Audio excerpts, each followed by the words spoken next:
இவங்க டிராகன் பாலை தேடி வந்தவங்க வேற ஒரு இடத்துக்கு வந்துடுறாங்க. கிட்டத்தட்ட ஒரு 5000 வருஷம் பழமையான ஒரு இடிபாடுகள் போல அந்த மாதிரி ஒரு இடத்துக்கு இவர் கூட்டிகிட்டு வந்திருக்காரு. உடனே இவங்க செக் பண்ணி பார்க்க இங்க இருந்து 50 மீட்டர்ல ஒரு டிராகன் பால் இருக்காங்க. உடனே இவங்க என்ன பண்றாங்க, தூரத்துல ஒரு படிக்கட்டு மாதிரி ஒண்ணு போகும் பூமிக்கு கீழே. அதை பார்த்துட்டு 4 பேருமே அந்த படிக்கட்டுக்கு கீழே இறங்கி வராங்க.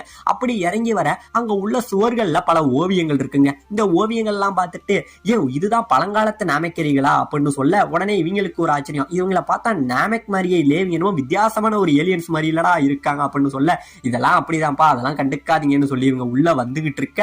இப்ப இந்த பக்கம் என்ன பண்றாங்க, ரொம்பவே ஆழமா வந்துடுறாங்க. அப்ப டிராகன் பால் இங்க இருந்து தூரத்துல ஒரு இடத்துல இருக்குங்கிற மாதிரி காட்ட, உடனே நம்ம புல்மா என்ன பண்றாங்க, இங்க இருந்து நடந்து வராங்க. நிறைய பக்கத்துல சவப்பெட்டிகள் இருக்கும். உடனே நம்ம புல்மா என்ன பண்ணுவாங்க, அதுல ஒரு சவப்பெட்டியை திறக்க போக, புல்மா அதை ஓபன் பண்ணாத அப்படிங்கிற மாதிரி கத்த, அதுக்குள்ள நம்ம புல்மா ஓபன் பண்றாங்க. அங்க உள்ள ஒரு எலும்புக்கூட்டோட வாயில ஒரு டிராகன் பால் இருக்கும். உடனே இதை நம்ம புல்மா பார்த்துட்டு இந்த இடத்துல கத்துவாங்க பாருங்க ஒரு கத்து. ஆமாங்க, பயங்கரமா பயந்து போயிடுறாங்க. இப்ப இந்த பக்கம் ஒரு வழியா